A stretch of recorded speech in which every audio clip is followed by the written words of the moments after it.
को अपनी वाणी से गलत बोल रहे हैं तो ये क्या हो रहा है, भजन जा रहा है। इसीलिए साधु संत कहते हैं कभी किसी का गलत मत करो, कोई मन में गलत विचार मत लाओ, क्योंकि भजन जाता है। तो माता सती ने क्या किया, तप काय के लिए कि खुद के तप किए बिना तो शिव जी नहीं मिलेंगे, तब तप करती हैं और बड़ा पिता की आज्ञा नहीं होती है। लेकिन माता सती तो कहती है पूरा जमाना रूठ जाए, पिता रूठ गए, लेकिन माता सती की माता का नाम बताओ।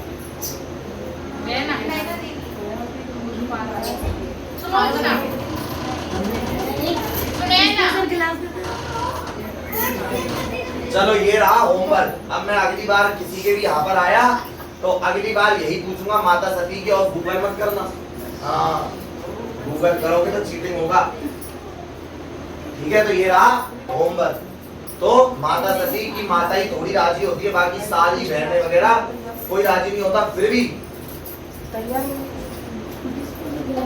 अभी तक राजी नहीं है, लेकिन ब्रह्मा जी आते हैं। अब इसकी एंट्री होती है ब्रह्मा जी, और शिव जी की आज्ञा पर ब्रह्मा जी आते हैं और अपने पुत्र दक्ष को समझाते हैं कि देखो हमको अपनी पुत्री का कन्यादान करना पड़ता है, और इनकी भाभी में ऐसा ही लिखा है तो कर दो।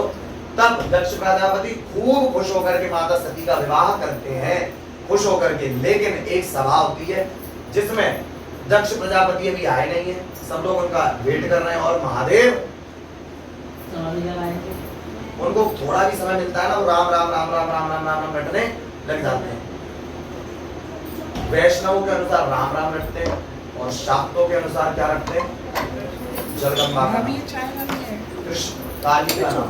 वैष्णव राम राम रटते हैं, लेकिन शाक्त किसको कहते हैं, शक्ति को मानते हैं।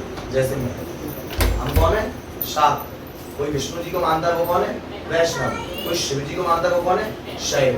हमारे धर्म में सनातन धर्म के कितने पंथ हैं, कितने, 6। बोलो मेरे साथ, शाक्त, शैव, वैष्णव, बौद्ध, जैन और सिख। ये कितने हैं, 6। जैन भी सनातनी ही है, बोलते हैं ना जय जिनेन्द्र, संस्कृत है, उसे बोलते हैं नमो बुद्धाय, संस्कृत है ना। और बुद्ध जी ने भी हमारे जितने सनातन धर्म के आध्यात्मिक गुरु थे उनसे ही दीक्षा ली, और उनके ही कहे अनुसार अपने जीवन को जो भी अपार समाधि थी वहां तक उस स्टेज तक गए। तो माता सती का विवाह संपन्न होता है खूब आनंद से, और माता सती घर आ जाती हैं, खूब विहार करते हैं, खूब आनंद में। मेरी बात सुनो, खूब आनंद में जीवन व्यतीत हो रहा है, खूब मस्ती। माता सती विहार करती हैं शिव जी के साथ, शिव जी मस्त है अपने गृहस्थ आश्रम में। लेकिन एक दिन मैंने बताया ना सभा होती है और शिव जी आंख बंद करके बैठे होते हैं, उनको स्मरण नहीं रहता कि मेरे ससुर कब आ गए। वैसे देखे जाए तो शिव परमात्मा है, लेकिन अब रिश्ता बन गया किसका, ससुर जमाई का। ससुर आया तो जमाई को थोड़ा सम्मान देना चाहिए, तो खड़े नहीं होते। तो राजा दक्ष प्रजापति को लगता है इसने मेरा अपमान किया है, और अपमान का इसको मैं दंड अवश्य दूंगा, लेकिन सबके सामने दूंगा। और बोलते हैं अरे अमंगलकारी है, शमशान में रहता है, मरे शवों की भस्म लगाता है, और सांपों को रखता है, भूत पिशाचों को रखता है, जटाएं रखता है, अवधूत की तरह वेश बनाता है, नंग धड़ंग घूमता है। तो कहा जाता है गुणी जनों की बुराई भी उनकी स्तुति बन जाती है। गुणी जनों की, गुणी मीन्स अच्छे लोगों की। तो हम लोग तो शिव जी के श्लोकों में ही कब से गा रहे हैं, शमशान वासिने नमः, शव भस्म विलेपनाय नमः। तो शिव जी की क्या हो गई स्तुति। तो शिव जी ने तो सोचा मेरी स्तुति कर रहा है, फर्क क्या है, मेरे भक्त ने करुण राग में करते हैं और ये थोड़ा कठोर राग में कर रहे हैं, लेकिन कर मेरी स्तुति रहे। तो शिव जी ने बात रफा दफा कर दी, लेकिन उन्होंने बात रफा दफा नहीं करी। शिव जी मंत्र में मुस्कुराने लगे। अब कोई मुझ पर क्रोध करे और मैं बोलूं राधा राधा राधा, तो सामने वाले को और क्रोध आने लगेगा, इधर उनको और क्रोध आने लगता है। लेकिन मर्यादा रखते हुए शांति रखते हैं। शांति रखते हैं तो होता क्या है, होता यह है कि एक यज्ञ का आयोजन करते हैं, उसमें सबको निमंत्रण और माता सती और महादेव को निमंत्रण नहीं देते तो उनको लगता है मेरे तो पिता है, और सब लोग जानबूझ करके कैलाश पर्वत से ही विमान में अपने लेकर के जा रहे हैं। तो माता कहती है आज क्या हुआ है भाई, सारे विमान बार विमान, जैसे हमारे छतों के ऊपर से बार बार एरोप्लेन जाए, हेलीकॉप्टर जाए, तो हम लोग भी सोचेंगे भाई क्या हो रहा है। तो ऐसी माता सती ने पूछा क्या हो रहा है, तब उन्होंने बोला माता आपके पिता ने यज्ञ कराया, आपको नहीं बुलाया। उन्होंने बोला अरे अपनों को कैसा निमंत्रण, अपनों को कैसा निमंत्रण, मैं तो ऐसी जाऊंगी। तब माता महादेव से कहती है प्रभु, तब उन्होंने बोला देवी बिना बुलाए नहीं जाना।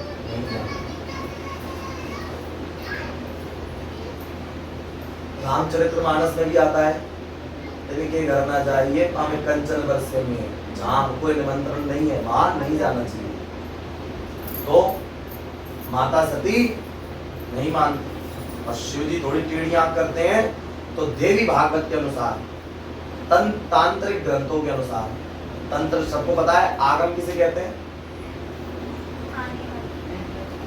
जो ब्रह्माणी रुद्राणी तुम शिव पतरानी, आगम निगम आगम निगम बताओ बखानी तुम शिव पतरानी।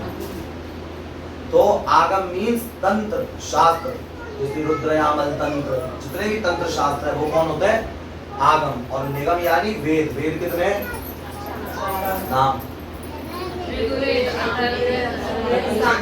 अथर्ववेद, यजुर्वेद इन्होंने बोल दिया ना उसमें, ऋग्वेद, यजुर्वेद, सामवेद और अथर्ववेद, 4 वेद हैं। पहले एक ही वेद थे, लेकिन भगवान वेद व्यास जी ने इनको 4 भागों में विभक्त किया। पुराण कितने हैं याद रखना, वेद कितने, पुराण कितने, नाम किसी को याद है, ये भी होमवर्क, स्कंद पुराण, ब्रह्म वैवर्त पुराण, मत्स्य पुराण, अग्नि पुराण, नारद पुराण और मार्कंडेय पुराण, और बाकी तो ये 3-4 फेमस ही हैं, पुराण, और बाकी तो फेमस है भागवत पुराण, देवी भागवत, शिव पुराण, ये तो फेमस है। इस प्रकार ब्रह्म वैवर्त पुराण मिलाकर कितने होते हैं, 18 पुराण है, और फिर महापुराण है, और उप पुराण भी अलग है। फिर श्रुतियां हैं, स्मृतियां हैं, संहिताएं हैं, और हमारे यहाँ तो इतना साहित्य था, इतने शास्त्र थे। चाणक्य जी को कौन कौन जानता है, नालंदा यूनिवर्सिटी बना है ना, उधर पहले हमारी प्राचीन पुस्तकालय था तक्षशिला। इतने नीच लोग थे ये, इन्होंने कोई भी ऐसा काम नहीं छोड़ा जहाँ हमारी सनातन संस्कृति को नीचा ना गिराए। इन्होंने हमारी सनातन संस्कृति को नीचे गिराते हुए क्या किया, तक्षशिला में आग लगा दी। कहा जाता है 6 महीने तक आग नहीं बुझी थी, इतने शास्त्र थे, इतने शास्त्र थे।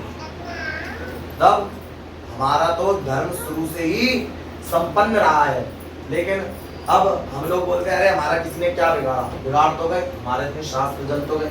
और हर बार बच्चा खड़ा हो उसको फिर गिरा दो तो उसको खड़ा होने में समय लगता है। ऐसे ही अगर हमको अब नहीं गिरना है तो अपने छोटे छोटे इन बालकों को, नंद गोपालों को, राधा रानियों को, सबको सनातन की शिक्षा यहाँ पर भर डालो, तब धर्म चलना है।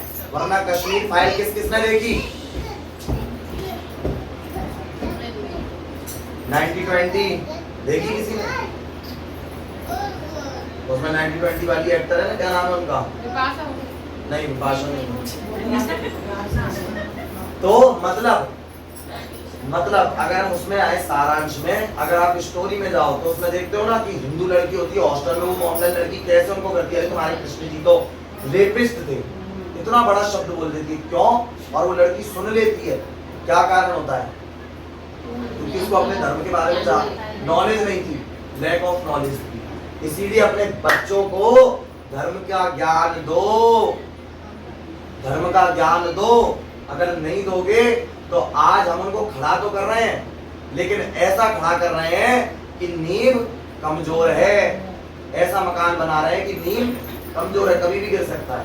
क्योंकि और धर्म के जो बच्चे हैं वो बिल्कुल ट्रेंड हैं।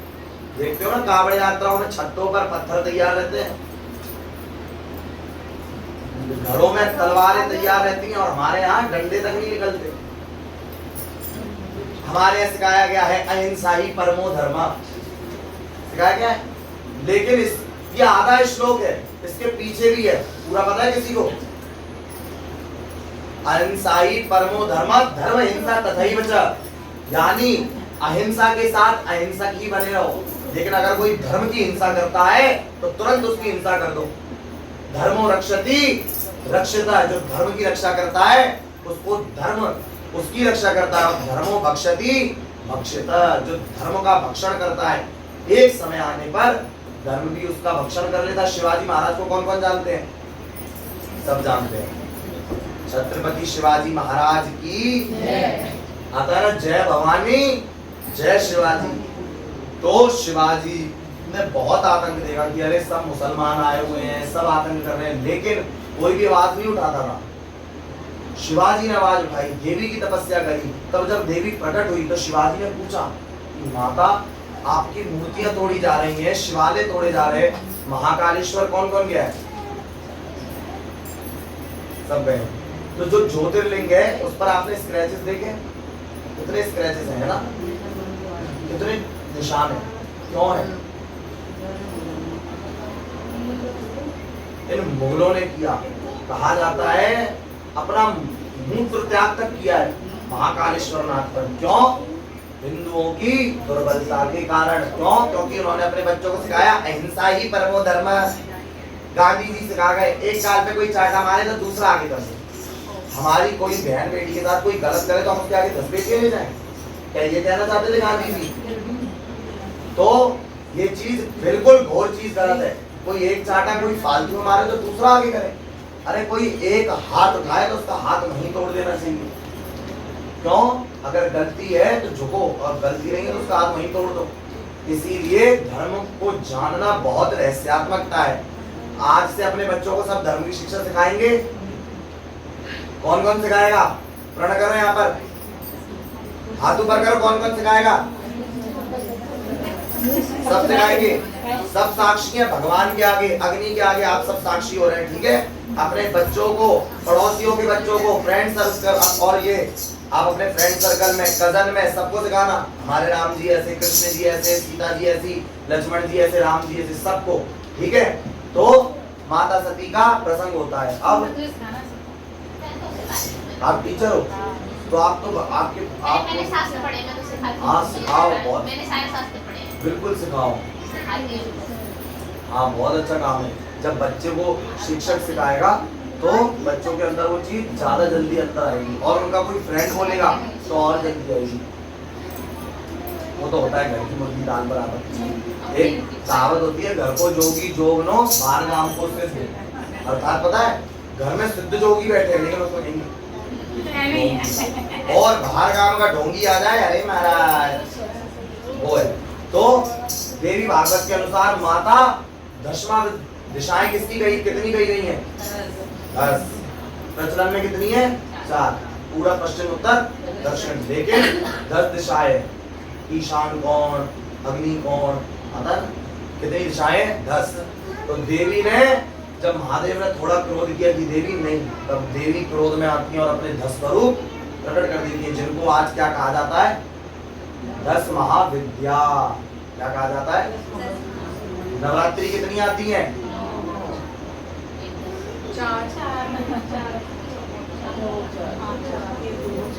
2 गुप्त और 2 सत्य। 2 किसके लिए होती है? विशेषकर साधकों के लिए। 2 होती हैं माता पार्वती को समर्पित, 2 होती है देवी सती को समर्पित। 10वां विद्याएं कौन है? महाकाली, माता तारा। शास्त्र पढ़े बताओ 10वां विद्या के नाम। वो नहीं पढ़ी मैंने। अच्छा। ये इसके बारे में ज्यादा नॉलेज। हाँ, तो माता तारा, त्रिपुर भैरवी, त्रिपुर भैरवी, भुवनेश्वरी, छिन्नमस्तिका, त्रिपुर सुंदरी, बगलामुखी, धूमावती, मातंगी और कमला।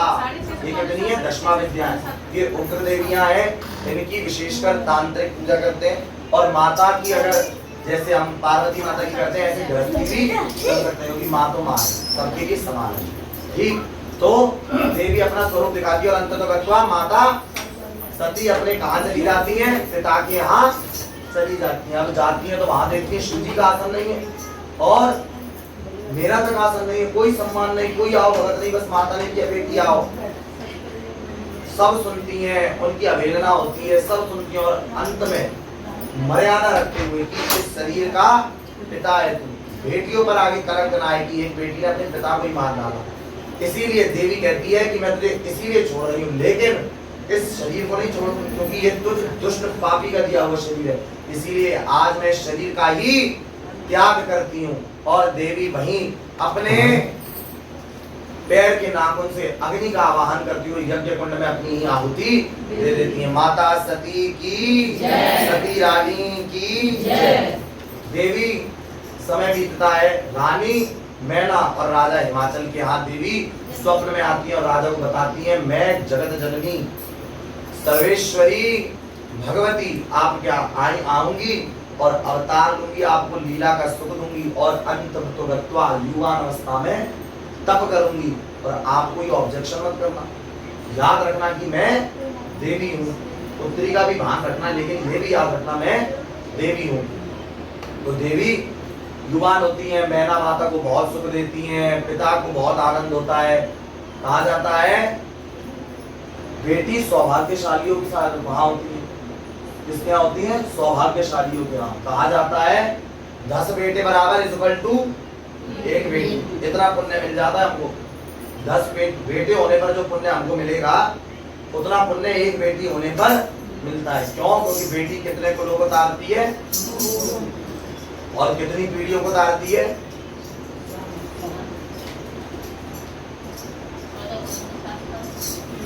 14। 7 अपने ससुराल वाले और 7 तो बेटी 2-2 कुलों को तारती है। इसलिए बेटी होना कोई दुर्भाग्य की बात नहीं है, बेटी होना सौभाग्य की बात है। माता पार्वती युवान होती है, बहुत लीला विनोद हास्य विनोद करती हुई सहचरियों के साथ और दिन प्रतिदिन महादेव के प्रति लगन लगती जाती है और अंत तो गत्वा उनकी भक्ति रंग लाती है और तप में निष्ठ हो जाती है। कई जगह आता है 88,000 वर्ष तप किया, कई जगह आता है 80,000 वर्ष किया, कई जगह आता है 3,000 वर्ष तप किया। तो अलग अलग पुराणों के अलग अलग कल्प अनुसार कथाएं हैं। तो देवी ने प्रथम जल पर तप किया, हवा पर तप किया, फिर केवल बिल्व पत्रों को खा करके तप किया। बिल्व के पत्रों को खाया, इसलिए देवी का नाम क्या पड़ा?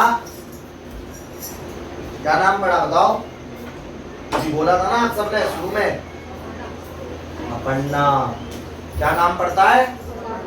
जोर से, अपर्णा। तो देवी का नाम अपर्णा पड़ता है। अब देवी की परीक्षा लेने के लिए आ रहे हैं। जैसे जैसे हमारी सिद्धि की ओर हम साधक बढ़ता है तो कई परीक्षाएं आती हैं, कई अटकलें आती हैं रास्ते में। तो देवी को विचलित करने कौन कौन आए? कोई ऐसा नहीं रहा जो देवी को विचलित करने ना आया हो। मुझे कवर कर रहा है कौन? कोई ऐसा ना रहा जो देवी को विचलित करने ना आया हो। लेकिन देवी ने तो एक ही निष्ठा कर ली, जन्म जन्म लगी लगन हमारी, वरहु शंभु न तरहूं कुंवारी। देवी ने तो बोल दिया कि अब तो जन्म जन्मांतर का मेरा शिव से नाता है, अब नहीं छूटने वाला ये साथ। देवी क्या कहती है? कौन आते हैं? सप्त ऋषि आए हैं देवी की परीक्षा करने। अब देवी कहती हैं, देवी बैठी हैं, स्मरण में लाना ये बात झांकी है, स्मरण में लाना कि देवी पार्वती श्वेत वस्त्र है, गौर वर्ण है, काले केश है घुंघराले, अद्भुत लालिमा, कमल समान नेत्र, अद्भुत लालिमा, लाल कोष्ठ, सुंदर युवान, अति सुंदरी सर्वेश्वरी भगवती त्रिपुर सुंदरी अपना रूप धारण करे और बिल्व वृक्ष के नीचे तप कर रही है। और सप्त ऋषि आते हैं और क्या कहते हैं?